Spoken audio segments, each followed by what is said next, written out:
Hi hello ನಮಸ್ತೆ ಸ್ನೇಹಿತರೆ, ಎಲ್ಲರಿಗೂ ಕೂಡ ಮತ್ತೊಮ್ಮೆ ನಿಮ್ಮ ಯೂಟ್ಯೂಬ್ ಚಾನಲ್ಗೆ ಪ್ರೀತಿಯ ಸ್ವಾಗತ. ಯಾರು ಹೊಸದಾಗಿ ಚಾನಲ್ ನೋಡ್ತಾ ಇದ್ದೀರಾ, ಸಬ್ಸ್ಕ್ರೈಬ್ ಮಾಡ್ಕೊಂಡಿಲ್ಲ, ದಯವಿಟ್ಟು ಸಬ್ಸ್ಕ್ರೈಬ್ ಮಾಡಿ.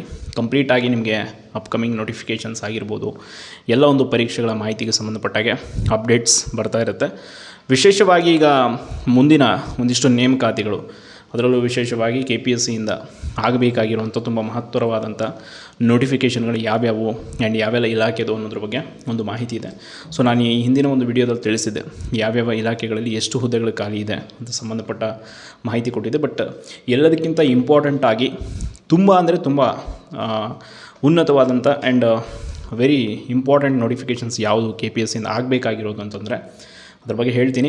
ಇನ್ನೊಂದು ಡಿಮ್ಯಾಂಡ್ ಏನು ಅಂತಂದರೆ ಎಲ್ಲ ಅಭ್ಯರ್ಥಿಗಳಿಂದ ಇರುವಂಥದ್ದು, ಈಗ ಆಲ್ರೆಡಿ KPSC ಪರೀಕ್ಷೆ ನಡೆಸುವಂಥ ವಿಧಾನ, ಪರೀಕ್ಷೆಯಲ್ಲಿ ಮಾಡ್ತಕ್ಕಂಥ ಅಕ್ರಮಗಳ ಬಗ್ಗೆ ಎಲ್ಲ ಅಭ್ಯರ್ಥಿಗಳು ಕೂಡ ಬೇಸತ್ತು ಹೋಗಿದ್ದಾರೆ. ದಯವಿಟ್ಟು ಈ ಬಾರಿ ನೋಟಿಫಿಕೇಷನ್ ಆದರೆ KPSC ಕೊಡಲೇಬೇಡಿ, KEA ಮೂಲಕ ಪರೀಕ್ಷೆ ನಡೆಸಿ ಅಂತ ಒಂದು ಡಿಮ್ಯಾಂಡನ್ನು ಮಾಡ್ತಾಯಿದ್ದಾರೆ. ಈ ಡಿಮ್ಯಾಂಡನ್ನು ಸರ್ಕಾರಕ್ಕೂ ಕೂಡ ಇಡಬೇಕು. ಆ್ಯಂಡ್ ಸಂಬಂಧಪಟ್ಟ ಆಯೋಗದ ಯಾರ್ಯಾರಿದ್ದಾರೆ ಕಾರ್ಯದರ್ಶಿಯವ್ರಿಗೂ ಕೂಡ ಪತ್ರವನ್ನು ಬರೀಬೇಕು. ಇಲ್ಲ ಅಂತಂದರೆ ಇದು ಕೆಲಸ ಆಗಲ್ಲ. ಇವರು ಇರೋ ಹುದ್ದೆಗಳನ್ನೆಲ್ಲ ಮಾರಾಟ ಮಾಡ್ಕೊಂಡು ಕೂತ್ಕೊಂಡ್ರೆ ಪ್ರಾಮಾಣಿಕವಾಗಿ ಓದುವಂಥ ವಿದ್ಯಾರ್ಥಿಗಳಿಗೆ ಬೆಲೆಯಲ್ಲಿ ಉಳಿಯುತ್ತೆ. ಈಗ ಆಲ್ರೆಡಿ KS ಪರೀಕ್ಷೆಯಲ್ಲಿ ಏನಾಗಿದೆ ಅಂತ ನಿಮ್ಗೆ ಗೊತ್ತೇ ಇದೆ. ಸೊ ಅದಕ್ಕೆ ನೆಕ್ಸ್ಟ್ ಬರುವಂಥ ನೋಟಿಫಿಕೇಷನ್ಗಳು ತುಂಬ ಇಂಪಾರ್ಟೆಂಟ್ ನೋಟಿಫಿಕೇಷನ್ಸ್ ಇದೆ. ಯಾವುದೋ ಸಣ್ಣ ಪುಟ್ಟ ಹುದ್ದೆಗಳಂತೂ ಅಲ್ವೇ ಅಲ್ಲ. ಅದಕ್ಕೆ ತುಂಬ ಡಿಮ್ಯಾಂಡ್ ಮಾಡ್ತಾ ಇರೋದು ಈಗ ಆಸ್ಪಿರೆಂಟ್ಸ್ಗಳು. ದಯವಿಟ್ಟು ತುಂಬ ಮಹತ್ತರವಾದಂಥ ಹುದ್ದೆಗಳಿದೆ. ನೀವು KPSC ಕೊಟ್ಟರೆ ಮತ್ತೆ ಅಗೇನ್ ಅವರು ಕರಪ್ಷನ್ ಮಾಡ್ಕೊಂಡು ಕೂತ್ಕೊಳ್ತಾರೆ. ಸೊ ಅದಕ್ಕೆ ಹೇಗಾದರೂ ಮಾಡಿ KEAಗೆ ವಹಿಸಿ ಅನ್ನೊಂದು ರಿಕ್ವೆಸ್ಟ್ ಮಾಡ್ತಾ ಇದ್ದಾರೆ.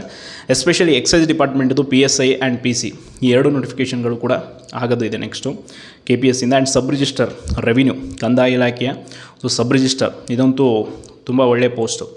ಆಲ್ರೆಡಿ ತುಂಬ ವರ್ಷದಿಂದ ಪ್ರಿಪ್ರೇಷನ್ ಮಾಡ್ತಾ ಇರೋರು ಇದ್ದೀರಾ ಈ ಒಂದು ಪೋಸ್ಟ್ಗಾಗಿ. ಆ್ಯಂಡ್ ಇನ್ನೊಂದು municipal chief officer and revenue inspector RI ಅಂತ ಏನು ಕರಿತೀವಿ, ಇದು ಕೂಡ ನೆಕ್ಸ್ಟ್ ನೋಟಿಫಿಕೇಷನ್ ಆಗೋದಿದೆ KPSCಯಿಂದ. ಆ್ಯಂಡ್ ಕಮರ್ಷಿಯಲ್ ಟ್ಯಾಕ್ಸ್ ಇನ್ಸ್ಪೆಕ್ಟರ್ ಈಗ ಆಲ್ರೆಡಿ ನೋಟಿಫಿಕೇಷನ್ ಆಗಿತ್ತು, ಎಕ್ಸಾಮ್ ಕೂಡ ಮುಗಿದಿದೆ, ಇನ್ನೂ ಫೈನಲ್ ಲಿಸ್ಟ್ ಬಂದಿಲ್ಲ. ಬಟ್ ಅಪ್ಕಮಿಂಗ್ ಇನ್ನೊಂದಿಷ್ಟು ಹುದ್ದೆಗಳು ಖಾಲಿ ಇದೆ ವಾಣಿಜ್ಯ ತೆರಿಗೆ ಇಲಾಖೆ ಒಂದು ಇನ್ಸ್ಪೆಕ್ಟರ್ ಹುದ್ದೆಗಳಿಗೆ. ಆ್ಯಂಡ್ ಇನ್ನೊಂದು technical post assistant engineer and junior engineer, ಅದು ಕೂಡ ತುಂಬ ಹುದ್ದೆಗಳು ಖಾಲಿ ಇದೆ, ಅದು ಕೂಡ ನೋಟಿಫಿಕೇಷನ್ ಆಗಬೇಕು. ಆ್ಯಂಡ್ ನೆಕ್ಸ್ಟು ಮೈನಾರಿಟಿ ಡಿಪಾರ್ಟ್ಮೆಂಟಲ್ಲಿ ಗ್ರೂಪ್ B ಹುದ್ದೆಗಳು and grade 1 grade 2 panchayat secretary ಅದು ಕೂಡ ಇದೆ.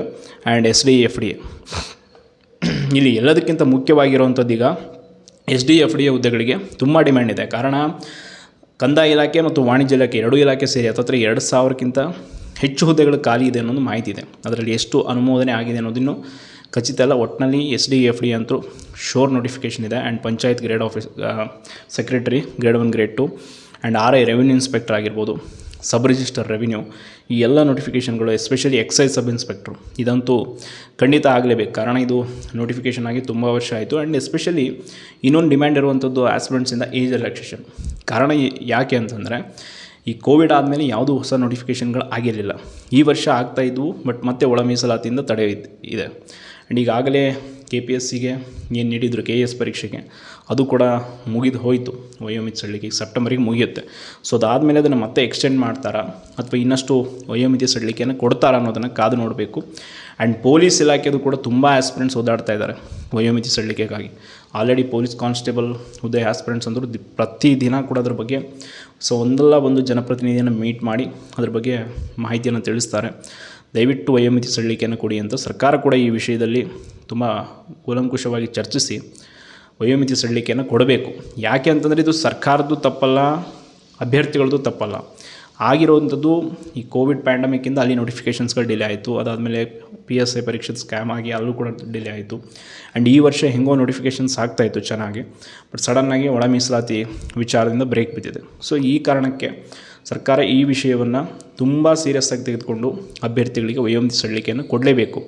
ಇಲ್ಲ ಅಂತಂತಂದರೆ ಏನಾಗುತ್ತೆ, ಪ್ರತಿಭೆ ಇದೆ, ಆಲ್ರೆಡಿ ಪಾಪ ಪರಿಶ್ರಮ ಪಟ್ಟಿದ್ದಾರೆ, ಅವರು ಅವಕಾಶ ಇಲ್ದಂಗೆ ಆಗುತ್ತೆ. ಅವಕಾಶವನ್ನು ಸರ್ಕಾರ ಯಾವುದೇ ಕಾರಣಕ್ಕೂ ಕಿತ್ಕೊಳ್ಬಾರ್ದು.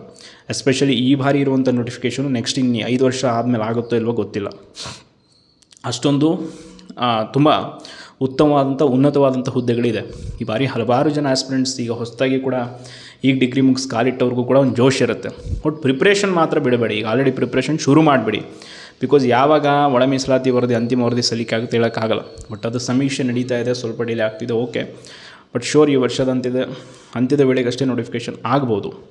ಅದಕ್ಕೆ ಪ್ರಿಪ್ರೇಷನ್ ನಿಮ್ಮದು ಆ್ಯಸ್ ಇಟ್ ಈಸ್ ಇರಲಿ. ಎಸ್ಪೆಷಲಿ ಈ ಎಕ್ಸೈಸ್ ಸಬ್ ಇನ್ಸ್ಪೆಕ್ಟರ್ ಹುದ್ದೆಯನ್ನು ತುಂಬ ಜನ ಟಾರ್ಗೆಟ್ ಮಾಡಿ ಓದ್ತಾ ಇದ್ದಾರೆ. ಆ್ಯಂಡ್ ಸಬ್ ರಿಜಿಸ್ಟರ್ ಹುದ್ದೆ ಆಗಿರ್ಬೋದು, SD, FD ಇವುಗಳ ಮೇಲೆ ತುಂಬ ಕಾಂಪಿಟೇಷನ್ ಇರುತ್ತೆ. ಕಾರಣ ಹಳೆಯ ಆಸ್ಪಿರೆಂಟ್ಸ್ಗಳು ತುಂಬ ಜನ ಇದ್ದಾರೆ. ಆಲ್ರೆಡಿ 2-3 ವರ್ಷದಿಂದ ಓದ್ತಾ ಇರೋರು ಇದ್ದಾರೆ. ಈ ವರ್ಷ ಕೂಡ ಹೊಸದಾಗಿ ಕಾಂಪಿಟೇಷನ್ ತುಂಬ ಇದೆ.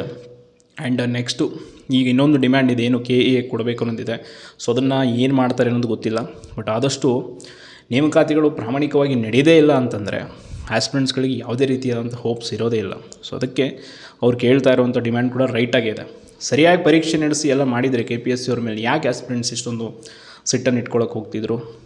ಅವರೇ ತಾನೇ ಮಾಡಿರೋದು. ಒಂದು ಪರೀಕ್ಷಾ ದಿನಕ್ಕೆ ಈಗ ಲ್ಯಾಂಡ್ ಸರ್ವೇರ್ದು ನಿನ್ನೆ ಕಚೇರಿಗೆ ಭೇಟಿ ಕೊಟ್ಟಿದ್ದರು ಅಖಿಲ ಕರ್ನಾಟಕ ವಿದ್ಯಾರ್ಥಿ ಸಂಘಟನೆ ಟೀಮ್. ಅವ್ರಿಗೆ ಒಂದು ಕ್ಲಾರಿಟಿ ಇಲ್ಲ ಅಲ್ಲಿರೋವಂಥವ್ರಿಗೆ ಏನಾಗುತ್ತೆ ಅಂತ. ಅವ್ರಿಗೆ ಮಾಹಿತಿ ಇಲ್ವಂತೆ ಏನು ಮಾಡ್ತೀವಿ ಬಿಡ್ತೀವಿ ಅನ್ನೋದು ಪರೀಕ್ಷೆನ. ಅಲ್ಲಿ CM ಅವ್ರು ಹೇಳ್ತಾರೆ ಎಕ್ಸ್ಟ್ರಾ ಪೋಸ್ಟ್ನ ಆ್ಯಡ್ ಮಾಡಿ ಅಂತ. ಇನ್ನೊಂದು ಕಡೆ ಹೇಳ್ತಾರೆ ಇಂಟರ್ನಲ್ ರಿಸರ್ವೇಷನಿಂದ ಲ್ಯಾಂಡ್ ಸರ್ವೇರ್ ಡೇಟ್ನ ನಾವು ಪರೀಕ್ಷೆ ನಡೆಸ್ತಿಲ್ಲ ಅಂತ. ಯಾವುದಕ್ಕೂ ಕೂಡ ಸರಿಯಾದ ರೀತಿಯಂಥ ಸ್ಪಷ್ಟನೆ ಅನ್ನೋದೇ ಇಲ್ಲದಂತ ಆಗೋಗಿದೆ. ಅದಕ್ಕೆ ಈ KPSC ಮೇಲೆ ಎಲ್ಲ ವಿದ್ಯಾರ್ಥಿಗಳಿಗೆ ನಂಬಿಕೆ ಹೋಗಿರೋದು. ಪರೀಕ್ಷೆಗಳ ನಡೆಸೋ ಪದ್ಧತಿ ಸರಿ ಇಲ್ಲ, ಒಂದು ಕ್ವಶನ್ ಪೇಪರ್ ರೆಡಿ ಮಾಡೋಕ್ಕೆ ಬರಲ್ಲ, ಆ್ಯಂಡ್ ಒಂದು ಎಕ್ಸಾಮ್ ಡೇಟ್ ಅಂತೂ ಬಿಡಿ, ಅದು ದೂರದ ಮಾತು.